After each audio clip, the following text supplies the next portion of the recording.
Hello, beautiful people. Welcome to Cooking with Careers Part 2. My name is Christian. I am the San Francisco Pride site lead. My pronouns are he, him, his, and I am a software engineer on the Trulia iOS team. If you, perhaps you've heard, but in fact, there's actually been a previous, obviously there's been a previous Cooking with Careers class with Kyle, aired earlier this morning, but there's actually also been an earlier pasta class, which, whoa, ever so conveniently, I have the shapes that we did. It's almost like he's been prepared. How did he do this? If you're interested, that's definitely recorded, and I definitely recommend you guys going to check it out. We did 3 cute little shapes. These ones are definitely easier than the ones we'll be doing today. This one is called a cavatelli. They're often referred to, or fagiolini, they're often referred to as like a bean pasta, but they're really cute. These ones are very common in the United States. They're orecchiette. They're called little ears. And when you make them large, they're called orecchie di preste, or prete, which is priest ears. Weird. And then there's this one as well. These ones are called gnocchetti sardi, which are really easy. All 3 of these can be done with literally just a fork and a knife.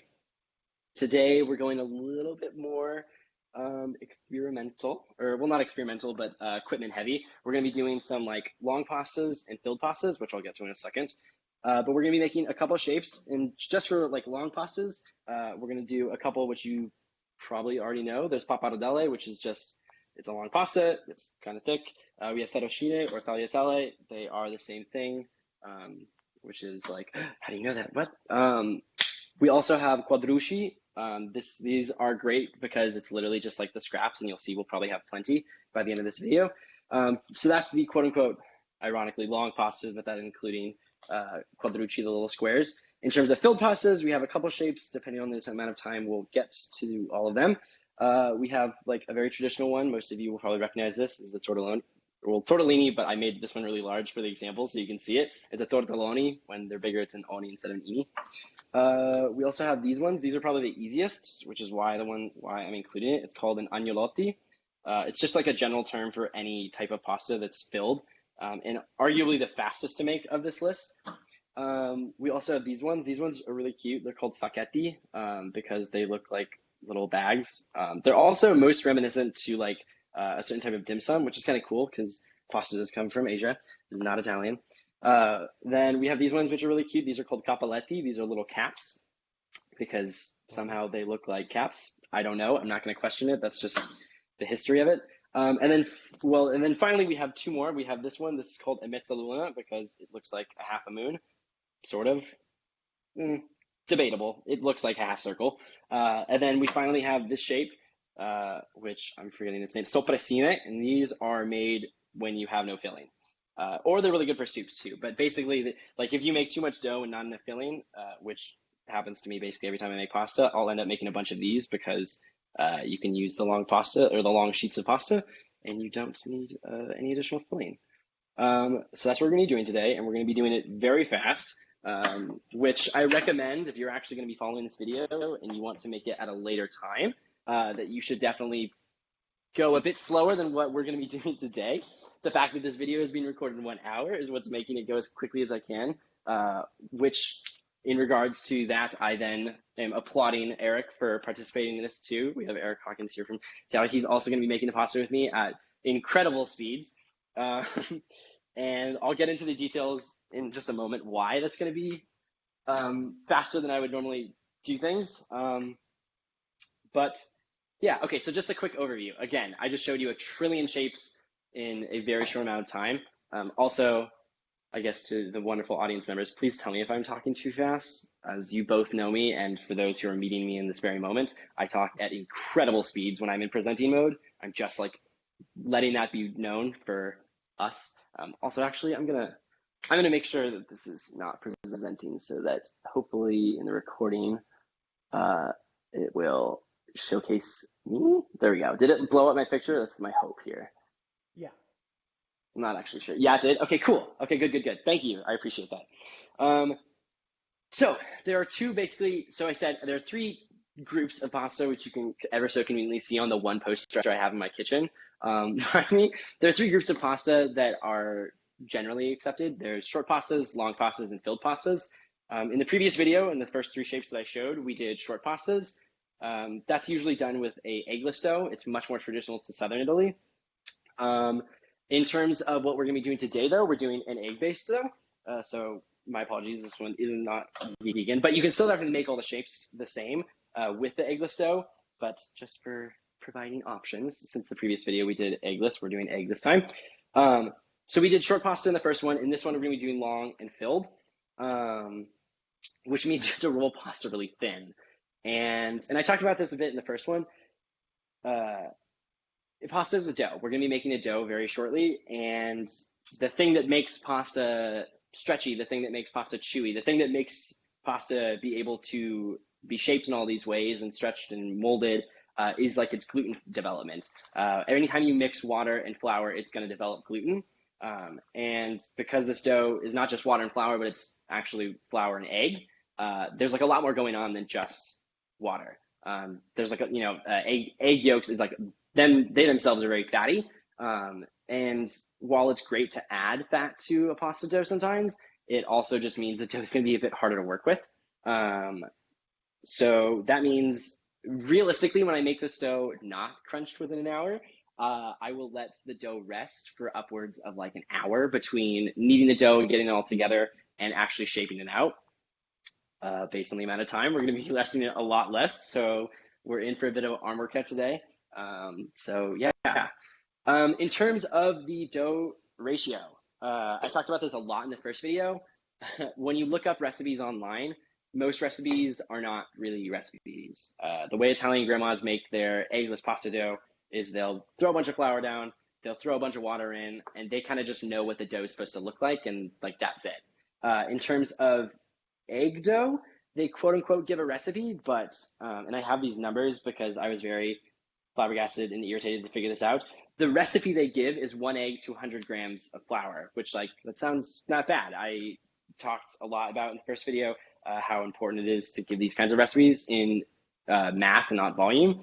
But the problem is when you just say 1 egg, like what is 1 egg? And then if you go into more detail and you go further down in your Google searches, you'll find that usually they'll say 1 large egg, 1 large or medium egg. And so then you can equate that and be like, okay, well, you can buy eggs in the United States, like a medium egg or a large egg. I then found, as I continued digging, that the eggs are not actually the same size from the United States to Italy. In the United States, a medium egg is about 44 grams, large egg is about 50 grams, and it goes up from there on increments of about 6 or 7. But in Italy, a small egg is already 52 grams, and a medium egg is 58. And so the difference being the medium/large eggs in the United States, like there's already a difference of about 10 grams, which doesn't seem like that much. How much could 10 grams really change? But when you're working with something that's as small as like 50 grams to begin with, that's a huge difference. Which is annoying because then if I were to tell you guys just use 1 egg for 100 grams of flour and you all have a bunch of different eggs, like how are you really going to do that? Or like your doughs are probably going to turn out different than mine, and I do not want that. My goal here is to make pasta as like accessible as possible. And so for that reason, I've done my best to kind of work in what I know about making breads into pasta. I love making bread alongside pasta, just any kind of like crafted food. And if you know anything about bread making, a lot of recipes you'll find use a hydration as a way to, like hydration percentages as a way to give recipes in ratios to one another as opposed to just ingredients. Like very frequently they'll say if a loaf is like 75% hydration, that means for whatever weight of flour you're using, you're going to use 75% of that weight in water. And I taught that way for the previous recipe for the eggless pasta dough, and I'm going to teach that recipe teach that methodology here for egg dough as well. Normally when I'm doing the dough and I'm using all my equipment that I have, because I do have a pasta roller, you'll see throughout this video I have like way too much specialized equipment for this, and it's kind of absurd, but like this is my personality. It's pasta making. When I have the equipment, it's a lot easier to roll out. To try and make it a bit more accessible, I am doing it good old fashioned with the mozzarella, the rolling pin, very traditional. But that means that the ratio that I normally do, which is about a 57% hydration for egg dough, is going to be a little too low. Because realistically, when you're doing an eggless dough, a 55% hydration means for every gram of, for the weight of flour, you're going to be truly using 55% of that in water. But again, because eggs are not just pure water, there's fat in there, that realistically the hydration percentage you're ending up with is not actually the true percent. So it's definitely been like a trial and error game for me to try and figure this number out. But what we're going to be doing is about 1.7 times the weight in egg, which when you actually put that in a calculator, calculates out to about 58, 59% hydration. But the reason I do it in terms of the egg is realistically, that's your like variable in this situation. Flour is always gonna be the same weight, but like your eggs, when you crack, they can range anywhere from, again, I'm using large eggs here. These are probably gonna range between, I don't know, maybe like 48 to 53. So like there's a range there. And so what I'll do, so this one I really do recommend having a scale. I definitely was a bit more lenient on the previous eggless variation of doing it without a scale. You still can, and I have the measurements available for that. But again, if the dough's not behaving as well as it should, it's probably because the eggs were varied in size, and like I just obviously can't know the size of every egg you're going to be using. But again, I'm trying to do this on a scale, which is going to make it a lot easier in the end. So Eric, if you're following along with me, and wait, do you have a scale? Actually, wait, this is very important. Yeah, I have a scale. I'm ready. I'm good. Bless. Okay, cool. Then, so I'm just going to crack both my eggs into a bowl with the bowl zeroed out, so I know exactly. Yeah, so that egg was actually 53, and that egg was 49. So then I now have 106 grams of egg, and I'm going to put that in the calculator because I'm not that good at math, says the software engineer. Don't let my boss hear that. I'm really good at math. 1.7. So that times 1.7 is about 179 grams. So as opposed to having like cups and not truly knowing how big your eggs are, when you do it in this fashion, basically whatever size egg you have, you're going to be ending up with around the same ratio. So it just makes the recipe like much more like how the results are going to be. I am not a big fan of recipes where if you follow on a day-to-day basis the same recipe, if you did the same recipe every single day and it resulted in a different product, like kind of lame. I'm not into that. But if you're doing it in this method where you're using the actual weight of the egg as opposed to just the volume of like the amount of flour. Hello, London. If you're doing it as opposed to just the amount of flour and egg by volume, it'll be much more consistent. That's the word I was looking for. Whew. I do need more coffee, which I ever so conveniently have here, though I did not follow London's steps, so I'm sure it's not as good as London's coffee from their class previously. Where was I? Right. So again, if you do not have a scale, you can definitely use the volume measurements, but I'm just giving you a fair warning that you might have to wing it a little bit more. For 2 eggs, I recommend about 1.33 cups of flour, because on average, your eggs are going to be about 50-ish grams for large eggs in the United States. That means you're going to go for about 170 grams of flour. 1 cup of flour is about 120 to 126 grams. So 170 over that is about 1.33. I swear I'm not doing that math off the top of my head, though I really wish I was. But again, I'm trying to use the scale, and sure enough, so based on that ratio of assuming 2 eggs to 170 grams, yet I just cracked out 2 large eggs, and I'm now about to do 179. So that's an additional 10 grams of flour that I didn't actually see coming, which means if you did it by volume, you'd end up kind of with a much, let's see, I'm doing more flour here. You'd end up with a much softer dough, which we'll talk about can be a good thing and a bad thing. So I'm just measuring out my flour as we speak into a separate bowl, and that is actually too much. No one saw that. Also, I'm the only one that uses flour, so it's fine. If anyone's going to complain, it's going to be myself. How are we doing, Eric? How's my sous chef? Or, well, I guess you're not my sous chef. You're my counterpart chef for Seattle. I don't know how this works. I'm good. I'm measured out, ready to go. Okay, wicked. If you don't want to mess, do it in a bowl. But I'm here to stunt, so we're doing it like real traditional, which is they'll pour the flour out. This is definitely what you see if you've ever looked up like how to make pasta. This is like this is the very traditional way. You pour your flour out, and you make your hands into not really a ball, but like a point with all your fingers, and you make a volcano with your flour. And from there, wow, really? I forgot a fork. From there, you're gonna pour your eggs into the volcano, and we're going to mix it up and hopefully make a dough, because that's what pasta is. Do we have any questions? How are we doing? Am I still talking at the speed of light? Yes. Can I go faster? Yes. Will I? Maybe, but we're not sure yet. Anyway, no questions. We're doing good. I'm seeing head shakes. Okay, cool. So at this point, I've kind of mixed the eggs. You can maybe hopefully see from this angle. I can kind of see it. It's just kind of like a slurry. It's scrambled eggs, basically. I'm going to slowly start to work in the flour from the exterior volcano, and it's going to kind of make, well, it'll make the slurry of eggs slowly thicken up. And eventually we'll get to a point where the eggs are thick enough that we can kind of break the volcano in its entirety, and we'll just mix all the flour that we have on the board. And so a suggestion, if you really don't have a kitchen scale and you are doing this by volume, that I recommend for people is go do more flour than you imagine you'll need. Pour out your volcano if you're going to do it this way, and scoop some of the flour off to the side, because it's much easier to add flour than it is to take it away. Because the only solution to taking it away is either you add a full other egg, or you start to like spritz water in, which I've definitely seen. I've definitely seen like grandmas do that before, from all the thousands of videos that I've watched and taught myself over.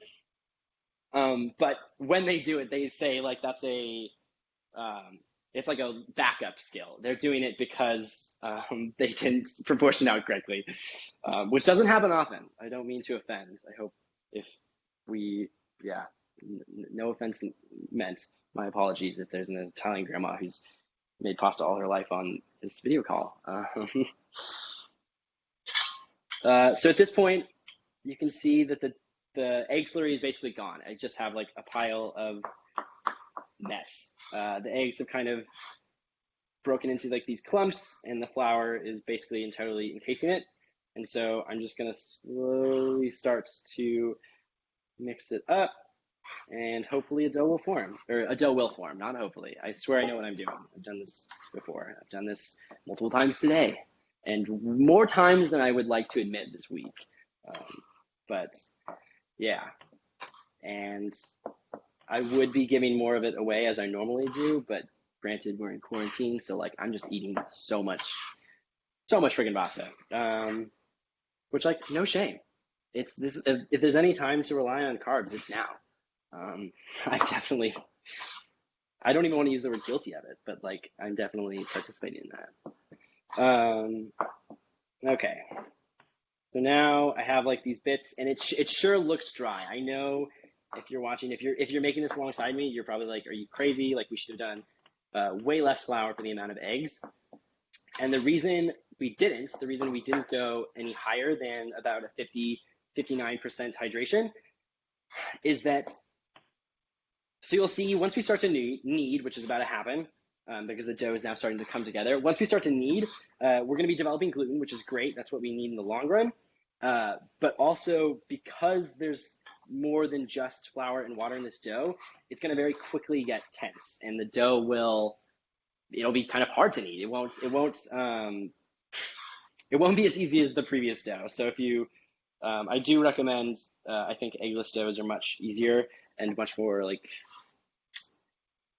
I wouldn't say like beginner friendly, but in terms of just like, there's more room for error, I would say. So the dough is going to get a little firm, or is going to be pretty firm, because there's fat in it. And again, anytime there's anything in between the water and flour from developing gluten, it's going to get tough. It's going to want to relax, and we'll eventually let it do that. But not yet. There we go. Okay, so I have a very shaggy dough, which I'll bring closer so you can see in just a moment.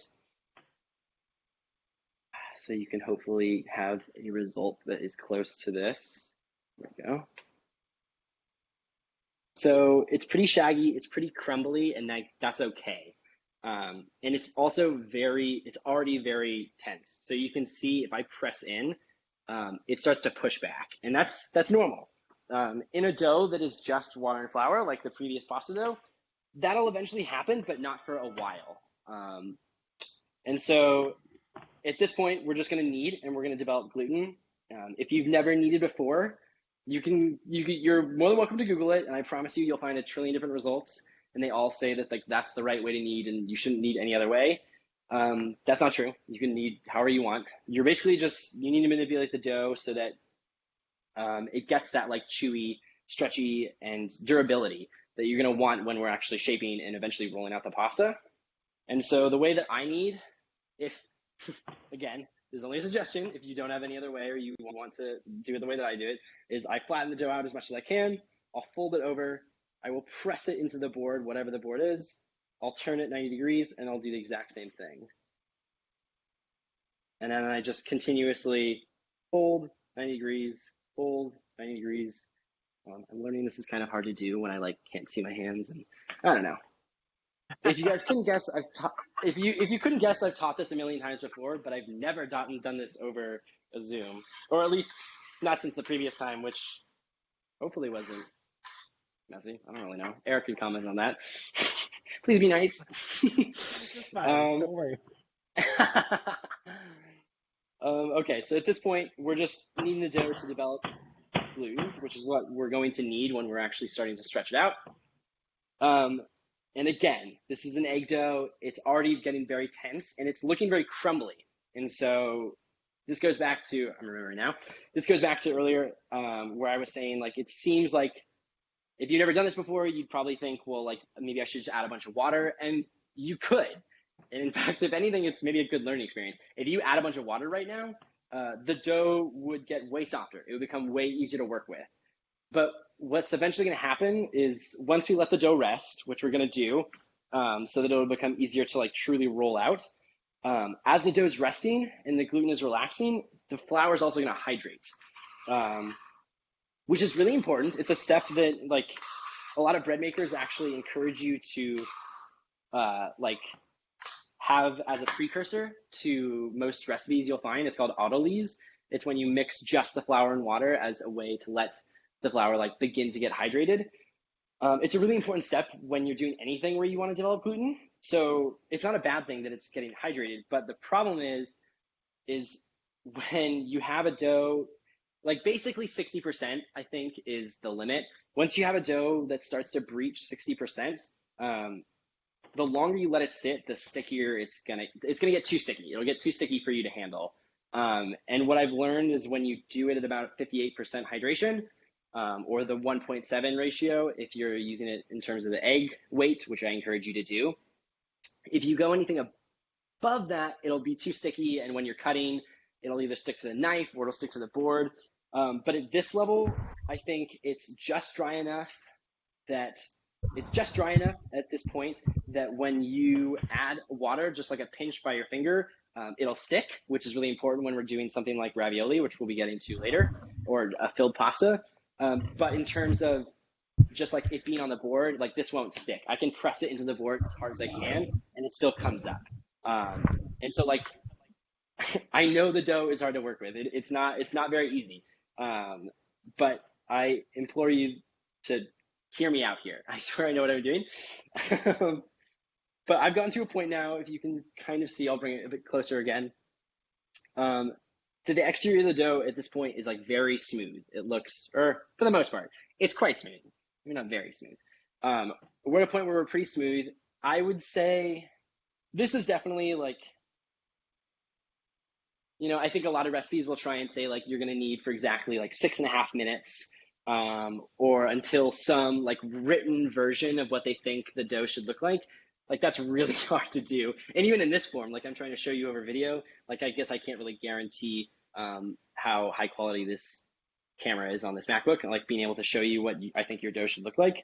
Basically, you just want it to get pretty smooth. And once you think you're there, once you think you're at this point where it's quite smooth, I usually flatten it into a bit of a disc, and then we're gonna let it rest. Ooh, I almost dropped that. Did you guys see that? That would have been funny. I didn't though. We're on top of it. Um, and in terms of letting it rest, either you can wrap it in plastic wrap, you can put it under a damp kitchen or paper towel. I would say kitchen over paper towel. Or if you are like me and you're lazy and you don't want to grab anything, you can just take a bowl and put it on top. The point here is you just don't want the dough to develop a skin. As it's sitting out, like it's going to slowly dry out, which is like fine, it's natural. But if you just let it open to fresh air, then it'll dry out way faster. In the meantime, while we're letting it rest, we're gonna make our filling. So the filling that we're making is like pretty traditional. But at the same time, like this is probably one of the reasons why I'm so fond of the fact that we're making you guys are making fresh pasta, hopefully with me. Thank you, Eric. Is that like you can do whatever you want here. Like there is of course the traditional ways to do it and traditional fillings, and you are more than welcome to follow them. And I, for the most part, kind of am in this moment for this recipe. But also, if you don't like an ingredient, good ricotta. If you don't like an ingredient, you don't have to include it. Granted, this is a pretty small ingredient list for this filling. For this filling, I'm going to be doing ricotta, Parmesan, salt, pepper, and a little nutmeg. I considered adding a little lemon because I thought I had a lemon, and guess what? I don't. Well, I was going to just do lemon zest. I wouldn't suggest doing lemon juice.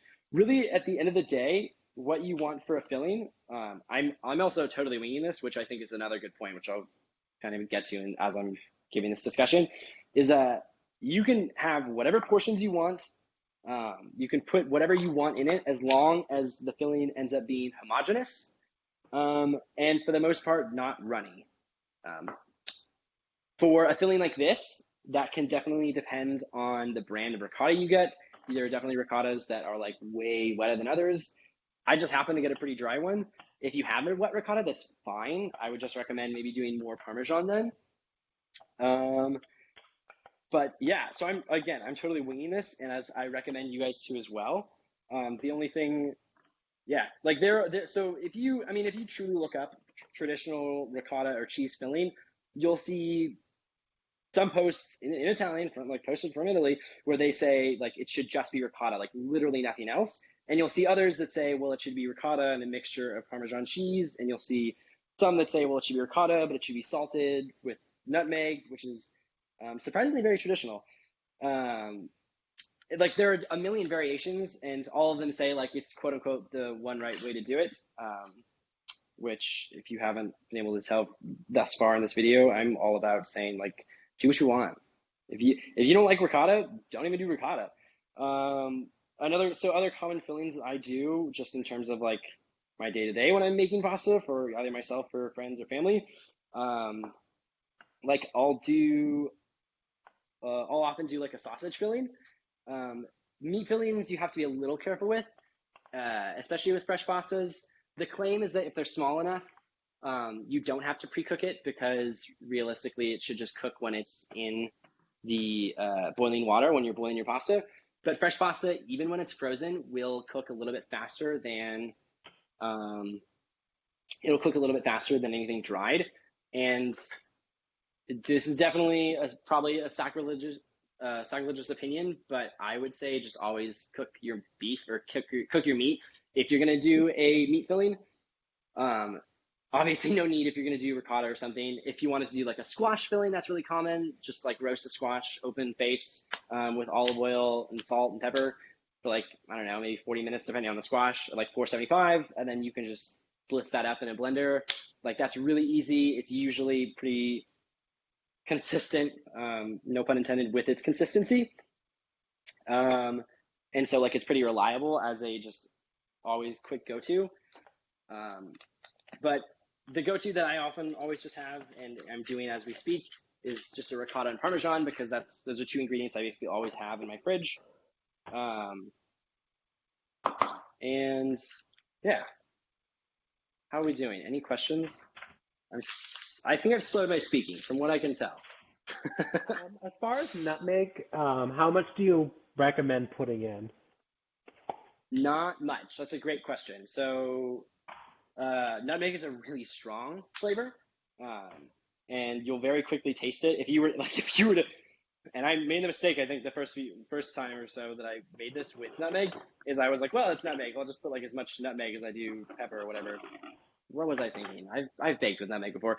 I'll just do like a little spritz. In fact, my apologies. I probably should have zoomed in while I did that. So like I have a little nutmeg seed. What are these?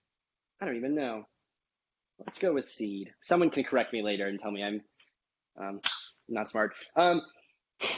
I grated maybe a fourth of a teaspoon, and I'm not really making that much filling because I just realistically is mostly for demonstration. Like I'll be using the filling, but in terms of, I'm not sure.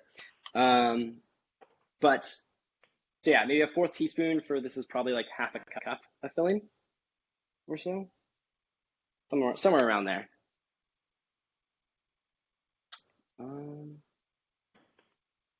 Yeah, cool. So I think, well, actually, yeah, I'm content with that. Whenever you're ready, Eric, I would suggest, in a dream world, if you have a pastry bag, go with that. I do not have a pastry bag. I just am using a Ziploc. But I think it's easier for this type of filling. Not always, but I would say for like a ricotta based, I will tend to like pipe it onto the filled pasta sheets, or like for the filled shapes onto the pasta sheets. So I'll often I put in a cup like this. I fold the bag over. It lets me get the what's called cleaning in. A little silly looking. I know I probably should just buy a pastry bag that's probably reusable, but I'll put it like that. Make sure it's all good to go, and then when the time comes, I'll just like snip off the end, and I'll be able to use my filling like a pastry bag. How are we doing? Where are you along in the process, Eric? I'm just filling my bag with the filling and done with that. Awesome. So now we get to the hard part. Woo! Woohoo! If you're watching this at a later date, I would recommend this is when you pause the video. Otherwise, if you're crazy like me and Eric, you'll just go straight into trying to roll the dough out, which we're going to do. You'll be able to tell, like even it's been maybe about 5-ish minutes.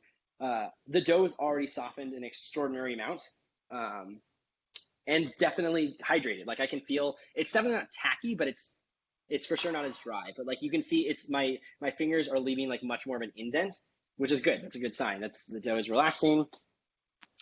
It's just not relaxed enough, or at least enough that I would normally do.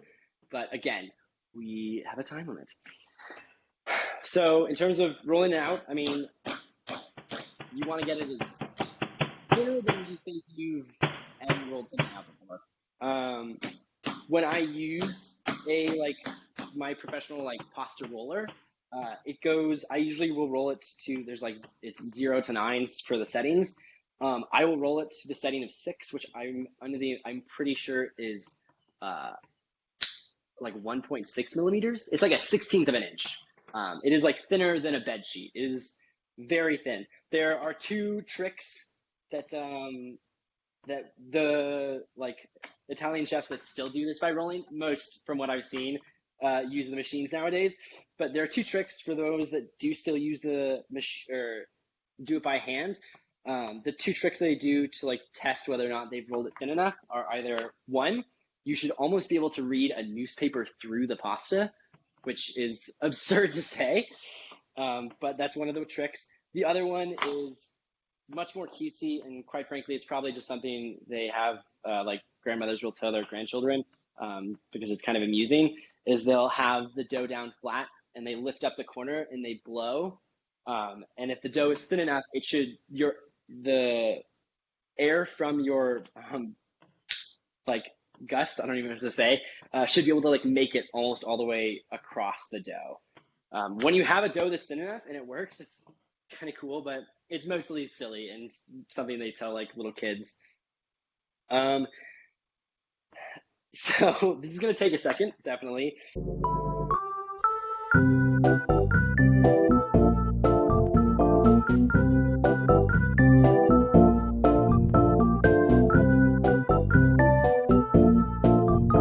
Cool. And then we can move on to, I mean, I guess mine's thin enough for the ones that I'm going to be using mine with.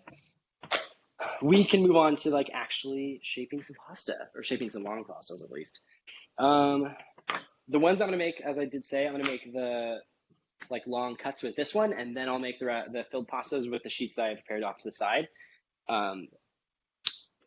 So yeah, without further ado, so here, I have a pretty irregular shape, which is pretty expected when you're just rolling it out by hand. It's kind of hard to keep it at like a perfect rectangle.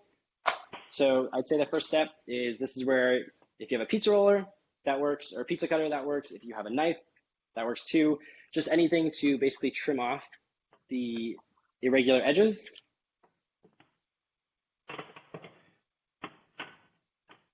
And so you get this nice, like perfectly rectangular sheet. Super easy. Before we actually get to the rectangular sheet, we're actually going to use the like spare strips. And this is the reason I always teach quadrucci, the small little square shape, is because you almost always will end up with some of these like scraps of some kind. In quadrucci, while traditionally are made like intentionally with little squares, what I'll end up doing is I just take the scraps and I'll trim them into irregular sizes, and I'll just cut them up into little squares. And that basically is, this quote unquote is a shape. That's the other thing, which I definitely talk about in the other video too, is that you can pretty much squish the pasta in any shape or way, and you'll end up with some result that is like from some region and is very traditional and very sought after, and like you can basically always impress someone. So here you go, here like the little quadrucci. They're very often traditionally like little rhombuses, rhombi? I don't know English. But again, make them in whatever shape you want. Whatever scraps you have is like, that's what you can make them into.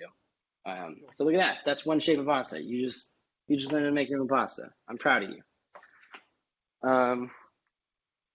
Bring those off to the side. And so you could do that with basically all the scraps. Am I going to actually do that? Probably not. I'm ready to go on to the next one. In fact, yeah, we're done. So I'm going to put these off to the side. Eric, you can do with what you would like with your scraps, but I'm going to make the long ones now. So back to the rectangle that we have that we previously made. This pretty much goes for like any of the long cut pastas. If you don't have a cutter, which I don't expect you to, you're going to want to flour it a bit. So this is where I think the moment of truth of whether or not you hydrated your dough enough is. If you did add water or like more eggs / less flour so that your dough would be easier to work with, now is when you unfortunately see the side effects of that. Because the way you do it is, so I floured both sides now. I'm going to place it down flat, and then I'm going to fold up into, I'm not even sure, maybe that's a little bit more than an inch of slabs. And so I end up with like this very funny looking burrito basically. And so here, I'll do it again, I don't mind. So I've taken the what's called, and I'm folding it, and I'm not pressing. I think that's really important. I'm not pressing. I'm just folding it so that it's for the most part lined up. And once it's lined up, now you can basically make a bunch of shapes that all have a specific region where they're from, which I would get into, but I don't want you guys to fall asleep on me because we're not done with the video yet. I think quickest one, I don't know if I would say most recognizable, but the thickest, when you go for like almost an inch, about 3/4 of an inch, is pappardelle. Very traditional. It's like Bologna, the region, pretty like southern or like central Italy. If you cut a little bit thinner, you'll get tagliatelle or fettuccine. They're basically the same exact thickness and width.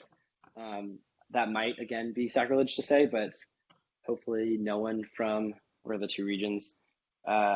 One's from like Rome, and the other one is again from Bologna. they're basically the same shape, same exact thickness.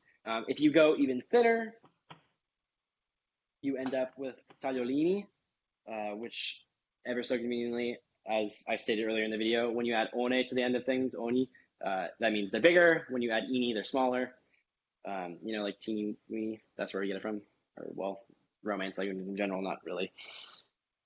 These tagliolini, it's the exact same as the tagliatelle, it's just thinner. Some will say you also should roll the dough thinner. Whether or not should, I don't really know. That's kind of up to you. Again, this is at this point, like I'm mainly just here to like provide guidelines for you so that you know the general gist of what you're doing and how to do it. And so just like I'll just very quickly cut through these and show you what a serving of homemade pasta looks like. Look at that. Boom. There you go. Unravel. Yeah. Ta-da! Will this get eaten tonight? I don't know, because there's absurd amounts of pasta to begin with in my household. But I'm putting it off to the side.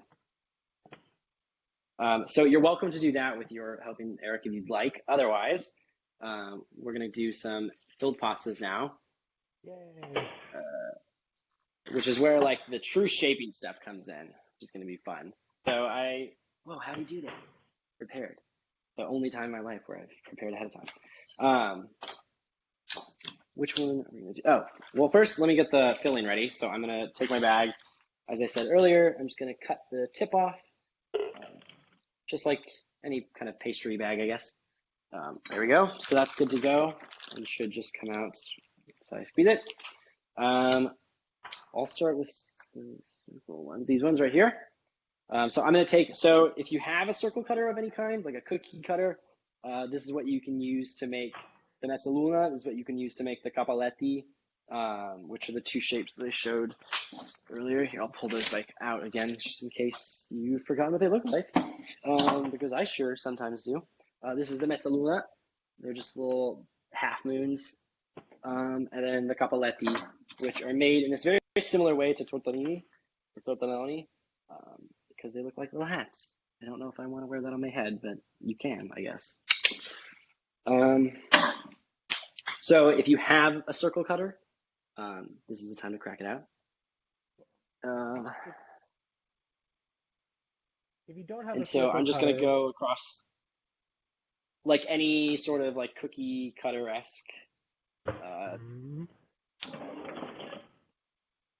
If you don't, then we can totally just jump ahead to the other shapes. Cool. I got gingerbread and snowman. Okay then. So it sounds like you're going to be doing some of the square shapes. That's fair. Sounds good. Yeah, no worries. But I'll very quickly go over these two then, because they're pretty quick. So I'm going to do just a dollop in all of these.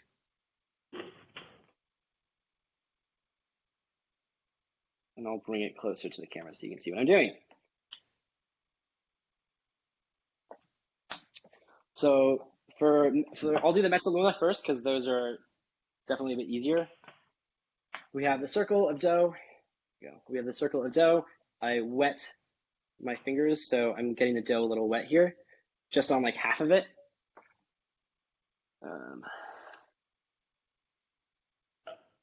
And then I'm folding it up, over, and I'm just slowly like pinching the edges shut. And like, there you go. That is essentially a pasta shape. If you want and to make it fancy and you have like a fluted cutter, you are more than welcome to go over it and just flute the edges with it, like something like this. Very common to have in like a pastry household or a pasta household like my own. At this point, really, like now you're just kind of going above and beyond. The traditional shape is just the half moon, but I think it's kind of cute when you have a fluted edge. The other shape is the cappelletti, the ones that look like little caps. There's basically one motion where they can make a trillion different shapes, and a bunch of different regions in Italy all kind of were like, we're going to do the same thing, which like I don't mind. It lets you flex with one skill basically. So we're going to fold in half, like I just said. We're basically making a mezzaluna, the one that we just made previously, and afterwards we're then going to press on the bottom and fold the sides down, and then once the sides meet, we then pinch those together. And so it makes this cute little hat shape. How adorable is that? I love that. Super easy, I promise. For your sake, Eric, slash also in the sake of time, I guess we can jump ahead and go to making the square ones, since realistically that is more common, I guess, for people to have if you just have like a knife or anything. So I will do that right now. So we'll jump ahead.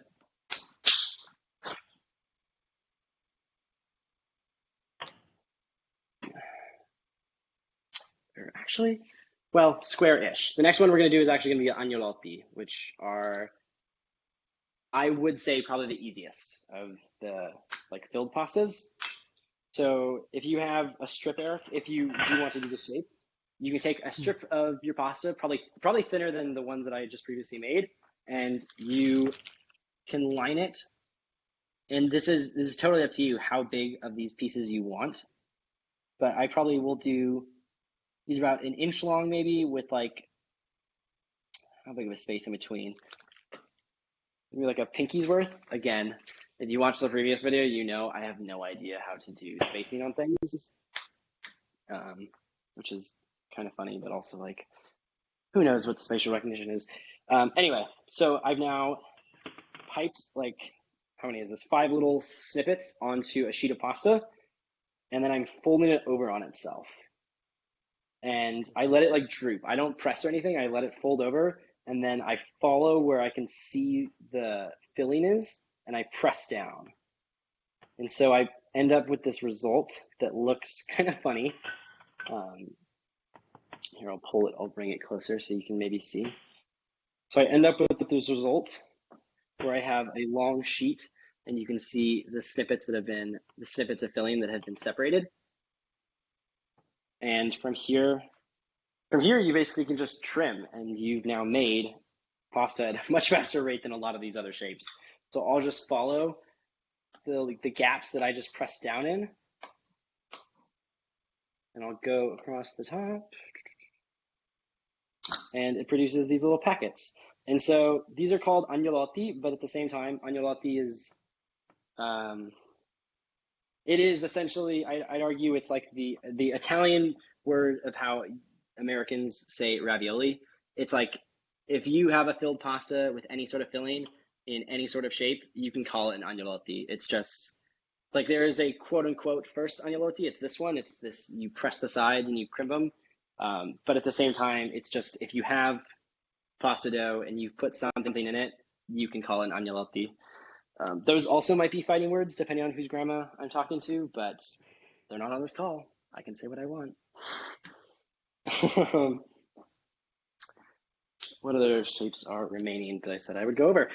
We also have the sopressine, and then of course, arguably the most common, if other than ravioli, arguably the most common, just like tortellini, which are both made from squares, which works out. So if this is the one you'd like to do, Eric, here you go. I'm just taking the sheet of pasta and the little fluted edge, or, well, sorry, not fluted edge, the pizza cutter, or your knife. You can use the knife too. And I'm just going to divide the dough in half, and then take off the trims. That looks like a, and then kind of just eyeball it what you think a square is.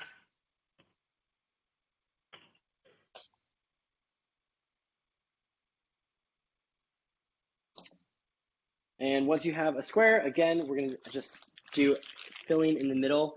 We're doing, so in terms of like the amount of filling, which I think is a very common question that comes up when this moment arises, is I make sure that I fill only a maximum of like a third of the actual sheet. So you can see that the filling here is, it's about a third or so, or it should be about a third of the actual distance, or like both width and height of this square, and there's a third of pasta dough on either side, on each side of it.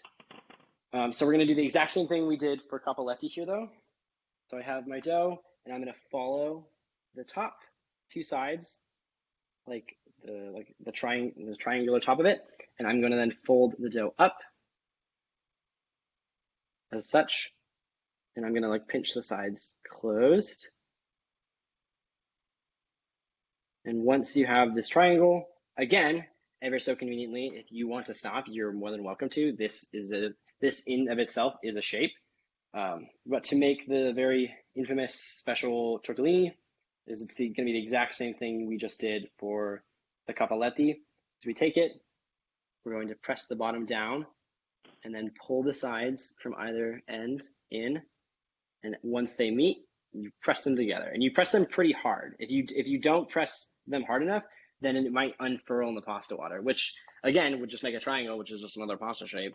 But la voila, there is a tortellini. Pretty easy, not bad. Super. She's cute. I think she's cute. Then the last remaining shape is the soppressine, which is what I make when you have literally no filling left.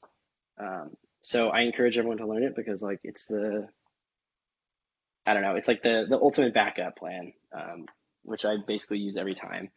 So again, this is just a square shape. I'm going to wet just one corner of it, just like the tip. From just wetting the tip, I'm going to then fold the other tip over and pinch those closed. So I now have this tube of a square. I don't know what to say, my goodness.